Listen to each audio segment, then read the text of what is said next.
Who do you turn to when the people who should love you the most are the ones who betray you? Family is supposed to be your safe haven, but what happens when they see you as nothing more than a resource to be drained?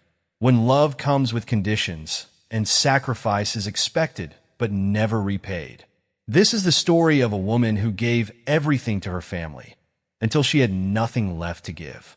Welcome to AGS Stories, where real stories of betrayal, resilience, and breaking free come to life. Don't forget to subscribe, and let's dive into today's powerful story. The wind cut through my coat as I sat at the bus stop, my fingers stiff from the cold. But that wasn't why my hands were shaking.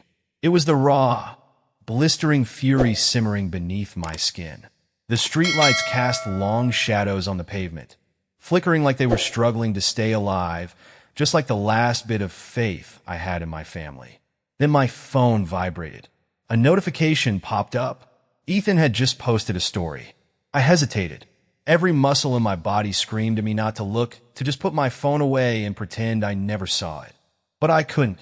A sick feeling was already forming in my stomach, a whisper in the back of my mind telling me that whatever I was about to see was going to change everything. I tapped the screen, and there it was, Ethan, grinning ear to ear at a blackjack table in Las Vegas, stacks of poker chips in front of him. Another photo of an infinity pool with a bottle of Dom Perignon perched on the edge. Then a final one, him, sprawled out on a velvet couch, surrounded by women in shimmering dresses, a glass of whiskey in his hand. My breath caught in my throat. No, this wasn't happening. My stomach twisted so violently that I thought I might be sick right there on the sidewalk. 10 days ago, I had sold my car, to help him. I had emptied my savings account, told myself it was the right thing to do. I had looked into my mother's tear-streaked face as she clutched my wrist and begged me to save him. If Ethan doesn't pay them back, they'll come after him, Olivia. They'll break his legs. You're his only hope. The panic in her voice had been so real. Her hands had trembled as she sobbed, her body shaking like she could barely hold herself together. And I, like an idiot, I believed every word. I had written that check with shaking hands, watching as my entire financial safety net evaporated in an instant. Then I had driven straight to the dealership, heart pounding, and signed away my Mazda CX-5, the car I had worked my ass off to buy. I had handed over the keys, telling myself, it's just a car. It's just money. Ethan is family. He needs me. And now, he was in Vegas blowing through my sacrifice like it meant nothing. My phone buzzed again. Mom calling. I stared at the screen, ball rising in my throat. Of course she was calling. She probably saw my comment, glad to see my car money is treating you well. Hoped of emergency is all better. I had typed it before I even realized what I was doing, my hands moving on autopilot. Now my phone was lighting up like a damn Christmas tree. Another buzz. A text from Ethan. WTF is wrong with you? Take that down now. I let out a dry, humorless laugh. Oh, so now he was embarrassed? Now he cared about appearances? Another call. Another text. My screen flooded with notifications.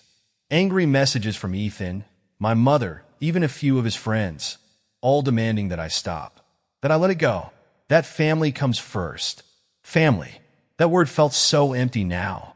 My whole life, I had been the responsible one, the one who held things together, the one who stayed up late helping Ethan with his homework while Mom made excuses for why he couldn't focus, the one who skipped out on college trips to send money home when Mom needed help with bills.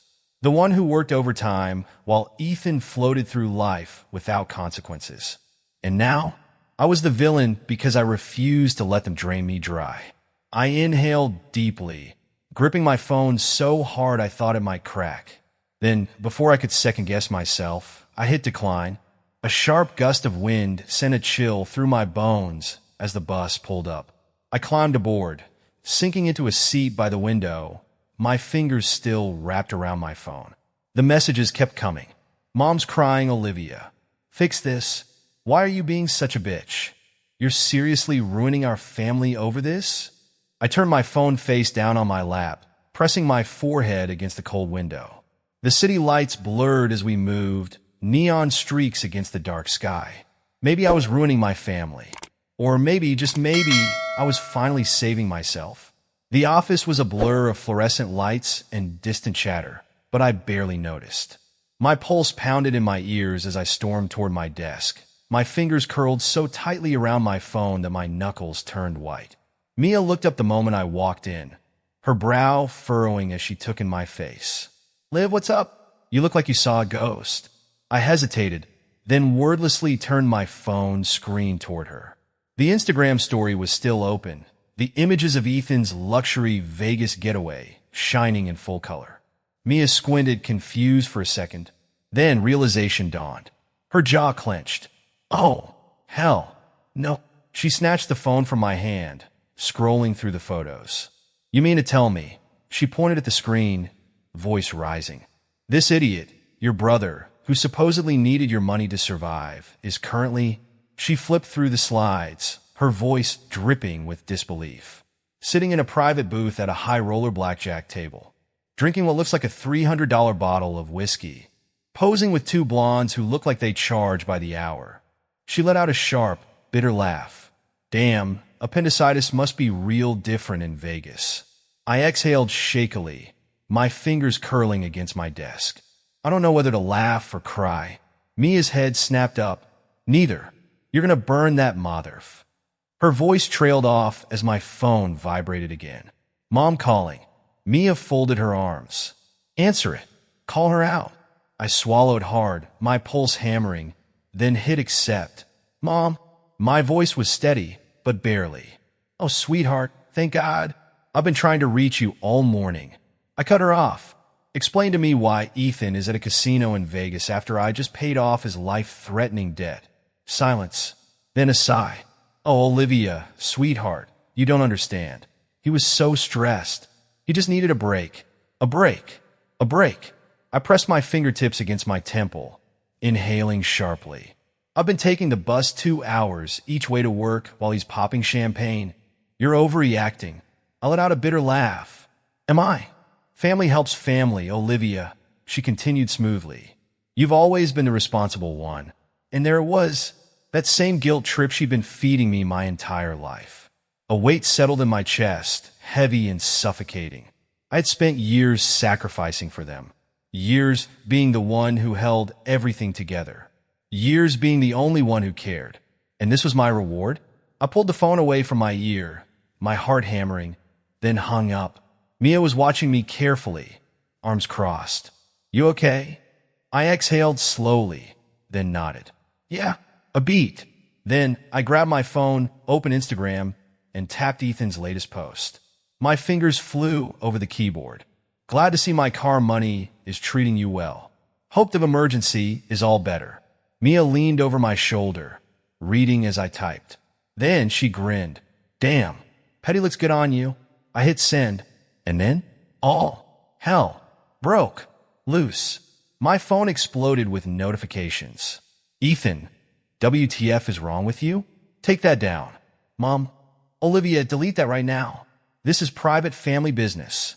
Some of Ethan's friends commented with confused question marks, obviously unaware that his Vegas trip had been funded by his supposedly broke sister. Then came the DMs. "Mom, you're humiliating your own brother. Take that post down now." "Ethan, are you trying to ruin my life?" I stared at my phone, then at Mia, and for the first time in years I smirked. "I'm done," I said, voice unwavering. "I'm done being their ATM." Mia grinned. "About damn time." That night I barely slept. I kept waiting for the next text, the next call, the next wave of guilt. And it came. At 6:30 a.m., my phone buzzed with a new text from Mom. "Family meeting tonight.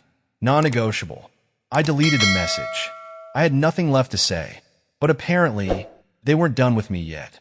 Because the banging on my apartment door started at exactly 7 a.m. I sat up, so fast my head spun. The pounding was relentless. "Olivia, open this door." Mom's voice was muffled but sharp, slicing through the thin walls. I groaned, rubbing my eyes, exhaustion pressing against my skull. I didn't move. The knocking continued. Then Ethan's voice. "Stop being childish and open the damn door." Childish? Childish? I swung my legs over the bed, inhaled sharply, then stood. Slowly, I walked toward the door, but didn't open it. I'm not interested in talking, I called, voice firm. Please leave before I call the building manager. You can't just cut us off. Mom's voice cracked. We're family. I laughed. Actually laughed. Family doesn't steal from each other, I said, my voice like steel. Family doesn't lie about emergencies. It wasn't stealing. Ethan snapped. Mom said you offered to help. Help with your supposed appendicitis, not your luxury vacation. I needed that break. I yanked the door open. Ethan and Mom both stumbled back. Ethan's face was red, his fists clenched. Mom's eyes were pleading. You needed a break? I snapped. Try working 60-hour weeks to make rent. Try taking the bus at 5 a.m. because you sold your car to help your lying family. Try that kind of pressure, Ethan. Mom reached for my arm, voice trembling. Sweetie, please. I stepped back. Don't touch me. Her face crumbled. I've already closed our joint accounts, I said evenly. And removed myself from your credit cards. Ethan's expression darkened. I took a deep breath. I'm moving out this weekend. Mom gasped. You can't. This is goodbye. Ethan's face reddened further. You selfish little. A deep voice interrupted. Everything okay here? We all turned. My neighbor, Mrs. Edna, stood in the hallway, arms crossed. Sarah's made herself clear, she said firmly. Best give her some space. Mom opened her mouth, but no words came. Then Ethan let out a harsh laugh. Have fun playing martyr, Olivia. Don't come crying to us when you need something. I stared at him, and then, for the first time in my entire life, I smiled. That's rich, I said softly. Coming from you? And then, I shut the door in their faces. The pounding on the door started again, sharper this time, rattling the frame like they might actually break it down. Olivia closed her eyes, exhaling slowly, trying to will away the headache pressing against her skull. The past 24 hours had been nothing short of chaos, a whirlwind of texts, calls, threats, and guilt-tripping. She had spent years sacrificing, years putting their needs above her own. But that was over now. She had packed the last of her things, taped up the final moving box, and for the first time in years, she felt lighter. Then the yelling started. Olivia, open this damn door. Ethan's voice was thick with rage. Sweetheart, please, we need to talk. Her mother chimed in, her tone sickly sweet. She knew better now. The knock came again, more insistent. Olivia sighed, rolling her shoulders. She could ignore them, let them keep knocking until they got tired and left. But something in her snapped. Maybe it was the sleepless night. Maybe it was the years of swallowing her anger, letting it fester beneath the surface. Or maybe it was knowing, without a shadow of a doubt, that they weren't here to apologize. They were here to pull her back in. She wasn't going to let them. She strode to the door and yanked it open. Ethan shoved his phone in her face before she could even react. You just had to humiliate me online, didn't you? His face was flushed, eyes wild with fury. Do you have any idea what you've done? Olivia barely glanced at the screen. She already knew what it was, the Instagram comment, the aftermath of her finally speaking out. His friends had seen it. His little empire of deception was crumbling. Good. Actually, I do, she said, arms crossed over her chest. I sold my car. I gave up my savings. And for what? A Vegas trip? Nancy stepped forward, her hands clasped together like she was praying. Sweetheart, please. You can't just abandon your family over this. Olivia's jaw tightened. No, Mom. You abandoned me the moment you chose Ethan's luxury over my sacrifices. Nancy flinched like she had been struck. For the briefest second, Olivia saw something flicker in her mother's expression. Maybe regret, maybe shame. But it was gone as quickly as it appeared, replaced with the same tired, manipulative guilt she had been weaponizing against Olivia for years. Liv, baby, we just need you to be reasonable, Nancy pleaded. You've always been the strong one. Ethan needs you. Olivia reached in her bag, pulled out a folder, and dropped it onto the counter between them. I already closed our joint accounts. Took my name off your credit cards. I'm done. Ethan's face went red. You bitch. She barely had time to register the movement before he lunged. For a split second, her body tensed, instinct screaming at her to prepare for the impact. But before Ethan could even get close, A sharp voice cut through the air like a knife. That's enough. Mrs. Edna stood in the hallway, arms crossed over her chest, her expression carved from stone. Olivia had never been so grateful to see her nosy, no-nonsense neighbor in her life. Ethan froze, turning slowly to face the elderly woman. This is family business, he sneered. Mrs. Edna didn't even blink. I don't give a damn what it is. Olivia's made herself clear. Time to respect it. Nancy let out a choked sound, looking between Olivia and Mrs. Edna, like she was just now realizing she wasn't going to win this fight. Ethan, on the other hand, wasn't done. You're so fucking selfish, he spat at Olivia. After everything Mom has done for you, this is how you repay her? Olivia felt something inside her snap. Everything she's done for me, she repeated, voice sharp as glass. You mean the years she spent funneling every dime into your lifestyle while I worked my ass off? The times I went without so you could have what you wanted? The car I sold, the savings I drained, the life I put on hold because she convinced me you were in danger? And for what, Ethan? So you could throw it all away on bottle service and blackjack. Ethan's mouth opened, then shut. You can both get out, she finished. I don't owe you anything. Nancy's eyes were wet, her face pale. For the first time, she looked genuinely lost. But what about Christmas? She whispered. What about birthdays? Family dinners? Olivia's throat tightened. You'll manage, she said. You always do. Nancy let out a strangled sob. Ethan clenched his jaw so tight she thought his teeth might crack. But they didn't argue anymore. Nancy turned first, shoulders hunched like she was carrying the weight of the world. Ethan followed, stiff with anger. He muttered something under his breath. Olivia didn't care enough to hear it. Mrs. Edna stayed where she was, watching them disappear down the hallway before turning back to Olivia. You okay, kiddo? For the first time in a long time, she actually meant it when she said, yeah, I think I am. She glanced back at her half-packed apartment, the empty boxes waiting to be filled. In 2 days, she would be gone. A fresh start. A clean break. She wasn't their ATM anymore. She was free. The new apartment smelled like fresh paint and possibilities. Sunlight streamed through the windows, illuminating the neatly stacked boxes scattered across the hardwood floor. The air was crisp, untainted by the suffocating weight of her past. For the first time in years, Olivia felt like she could breathe. Mia dropped a box onto the counter, dusting off her hands with a satisfied smirk. You're really doing it, huh? Olivia exhaled, a slow smile creeping onto her face. Yeah, I'm finally living for me. Noah emerged from the hallway, carrying the last of her bags. And the best part? No more waking up to those 7 a.m. guilt trips at your door. Mia snorted. Amen to that. Olivia's phone buzzed on the counter. She reached for it, expecting a message from work or maybe a delivery update. But as soon as she saw the sender, her stomach clenched. Aunt Linda, your mom lost the house. Hope you're happy.